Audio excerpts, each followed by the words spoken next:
Welcome back to, we do have a bike out. Welcome back to White Mountains today. It's time for the White Birch Book Corner with Laura Cummings. And for the next few minutes, probably 15, 20 minutes, we could be here a couple hours.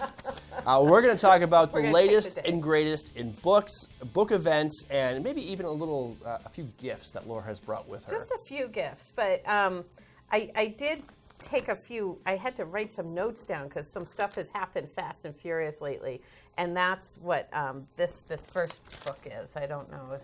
Okay. What was his rule? Move it up here. Yeah, Hans. We're gonna get a close-up shot. Anyway. And Hans, while you're there, maybe if you want to ditch that light too, because I got my glowing head. Oh. People can't see you right now because the head is so. There we go. Yeah, that's good. That's good. So anyway, it's Tracking the Wild Coomba, which is a story about a famous backcountry skier, Doug Coombs, and the gentleman who wrote it, Rob Cacuzo, actually is from around here or is living here now. And he did a whole bunch of book events out west when it first came out, but now he's doing some here. And next Thursday, we're going to be over at the Saco River Brewing Company. Have you been there yet? No, I haven't, but I just had one of their beverages at 302 Smokehouse on Wednesday, and I was like, this is really good. It's a cool little place. It's kind of tucked back there and everything, and you know, they're still new and everything, but this is going to be, so it's Wild Northeast is celebrating their winter issue, and part of the release party is they're going to have Rob there talking about his book, and we're going to be there selling the book. And there's going to be beer, and there's going to be food from the Two Black Dogs, and you know, there's all these great brewing companies around, and why not find out the one in Fryeburg? This is combining two of my favorite things: books and beer. Books about skiing, yes. and beer, and Fryeburg. It's a great night. So when is that again? That's next Thursday, so it's the 19th, and it's from 6 to 8, and it's a paid deal because you get food and I guess beverages. You know, maybe don't quote me on that, but it is a cover. Yep. And it's also in partnership with the Granite Backcountry Alliance, so it's raising some funds and some awareness for things. So we're going to be there, and it's I think going to be a fun time. So that's our first big event, and then our next big, you might see right behind me. Well, I can't really see it. Why don't you bring it out front here? Okay, I'll bring it. So now I will be right behind it. Yes. Lisa Gardner is our New York Times bestselling local author, lives up in Jackson, and this is her new book. She so wonderfully writes one book a year.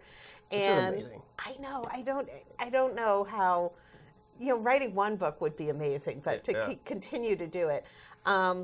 We have probably for the last 6 or 7 years always done her the debut book party, and we're doing it again Monday, January 30th. We're going to be at Horsefeathers restaurant upstairs. It's free to come, and she's going to talk at 7. And the deal is you can come early. You can have dinner. You can have cocktails, appetizers, whatever. But it's a great night, and we do it snow or no snow. She always has those books come out in the winter, and weather is weather. And so I don't even have the book. And that's what's fun is her book doesn't actually officially come out till the next day. So we are the only place in the entire universe that you can buy the book. Have you ever had a Lisa Gardner fan from away come here just for this event? Well, they do sometimes travel, not beyond New England, but I do have some woman from California who emails me every single year, and she's like, Laura, it's me again. And so we send her a book from this event every single year, and so that's kind of fun. We've got a couple of those people who we talk to regularly. Now, does the book come in this size as well? This is like gigantic. It's like one of those giant checks that you win when you get the lottery. That's where the book could actually kill you if it fell on you, but no, it doesn't. And what's interesting is her last few books have all been kind of in New England, the D.D. Warren, who is named after a local person, and everything. And this one goes back out west with some of her earlier characters, so she revisits some people who she wrote about, 5, 6, 7 years ago. So it's kind of a neat story, and it's a little creepy, and as they all are. And great cover art. Yes, someone skins a knee, lives are shattered. Broken glass. I think there might be a market for this size book. Instead of getting reading glasses, the books just keep on getting bigger. Then you can use them as part of your house when you're done. Exactly. You forget bookshelves. It's Yeah, you don't need a shelf for this. Your wall would collapse if you had a bookshelf this big. So yeah, but anyway, we really look forward to this event. And Lisa's is fun. Great. Yes. She's so funny because she's she's so put together. She's great and everything. But then when she talks about a book and she talks about like how I really wanted to see if I could kill someone this way, or I was really thinking like how could I maim someone but not kill them, and and you really kind of get this insight into there's a little twist going on in there. Oh yeah. Yep.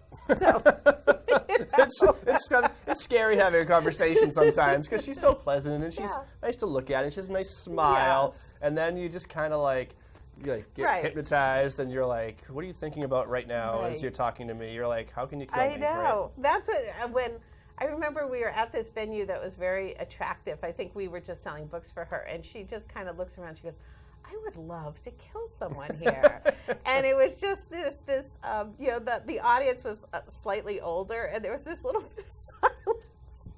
And it's like, not right now, not any of you, but I wonder how much she does that just for her own pleasure, just for the effect, like to see what kind of reaction she gets. To have a little fun, So we're really looking forward to that, and those are our two big January events. And just for fun, if you guys want to start, I'll get this out of the way and move this up to start getting prepared for Valentine's.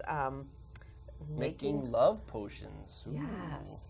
And she's coming to the store on February 8th, and we're going to make something. And this isn't just for women, and of course it's not like, it's not going to like trap people or whatever, but there's supposedly like lotions or powders or something, with the pheromones, whatever. This isn't illicit drugs. No, okay. No, that's a whole different event. So it's going to be a fun night, and we haven't quite worked out exactly what we're going to have going on.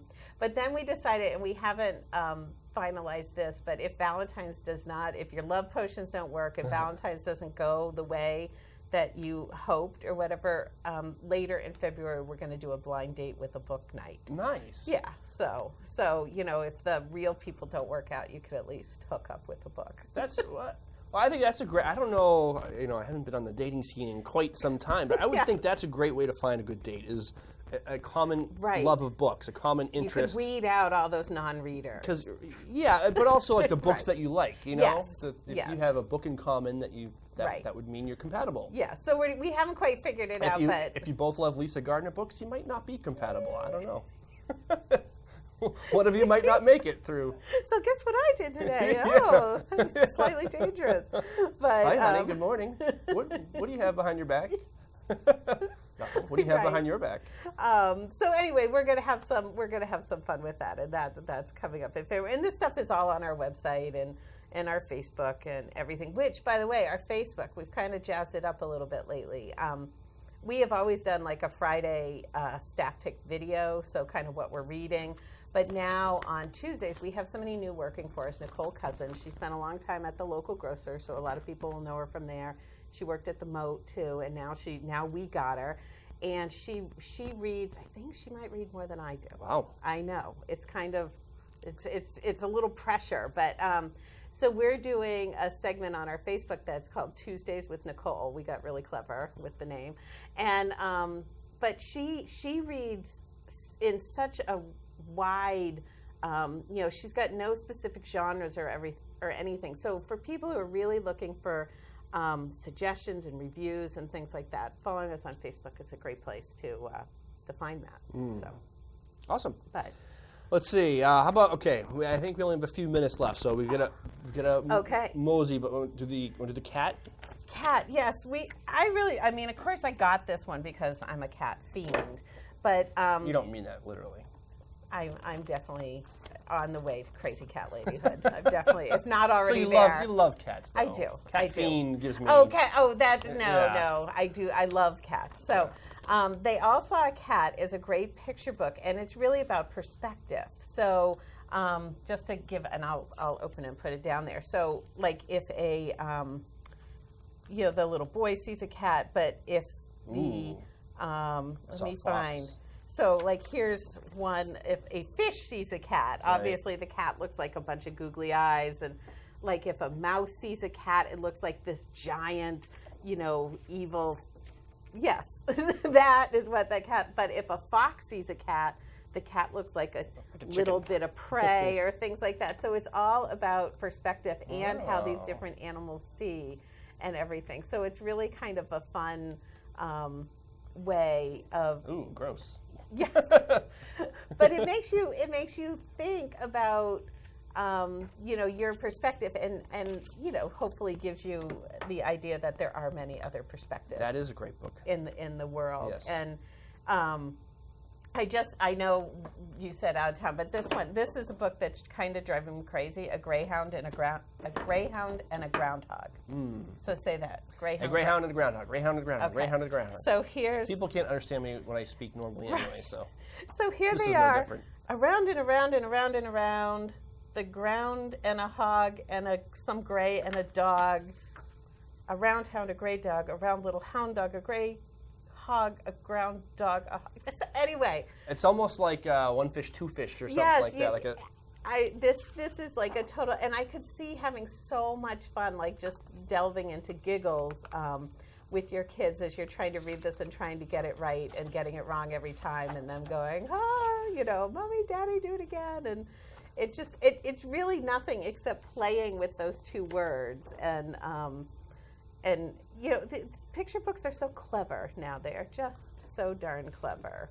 I used to love reading One Fish, Two Fish to my son because I would, or any of the Dr. Seuss books. Yes. Because I would get better and better, and I would make it a point of pride to try to nail it each time. And I would do that too, and you'd have to have the right accent or the right.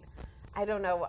Sometimes I read with a German accent. I don't know why. And then I read once to my granddaughter, and she goes, Nana Laura, why are you talking so funny? That's my amazing storytime accent. And she was like, yeah, stop doing that. But anyway, so basically we could end but just by saying, come on down. There's a great, December is the book buying mecca time, and we believe that books should be bought year-round as presents and gifts. It hasn't quite caught on, but there are fantastic books coming out right now, and even though it's the dead of winter, which is kind of the great time to read, curled up by the fire, light, very dark, early, and things like that. So we've got it around. I see Oprah. I see Enna's from New Hampshire. You guys have a great resource for New Hampshire books, yes. Which is a great resource for yourself, but also a very thoughtful gift for someone who loves the Mount Washington Valley, loves New Hampshire. This is a wonderful one. It's an ABC book, and Becky Rule, who's kind of like the New Hampshire humorist, if you will, and each one starts with a funny little poem, 4-sentence thing, and then there's a description like T is for town hall or something like that. So it's a very New Hampshire book. And last but not least, you brought these on, so we have to talk about them. You have to see what is this. What is this? Yes, it's been a little. This is your great little tote bag that rolls up so you can carry them in your purse, but when they open, they're beautiful. You can use for groceries, for shopping, for anything. And what's so great is they just roll right back up, no pouches, no anything extra, and you just hold them in your purse or you have them in your glove compartment or whatever. And I mean, there's more manly colors, too. Good.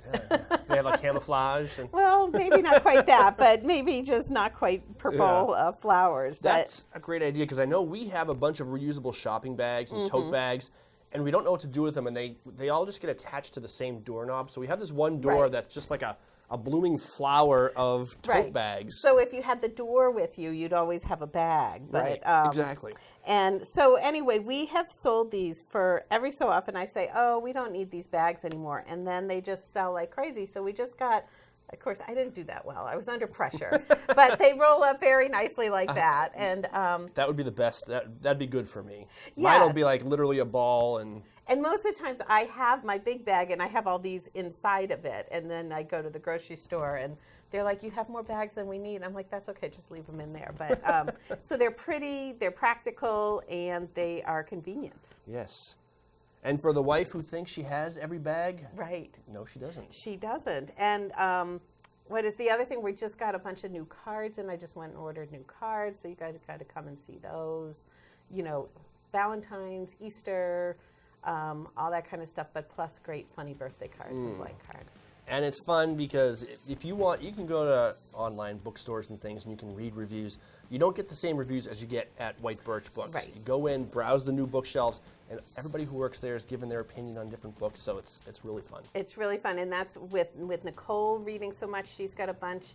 And then we also have this new gentleman, John, who we do Serious Sunday with John. John is our nonfiction reader, and pretty much anything, whether it's historical or biographical or whatever, he is quite the reader in that. So we've now got kind of everything covered in our reading. Nice. Are you reading anything right now?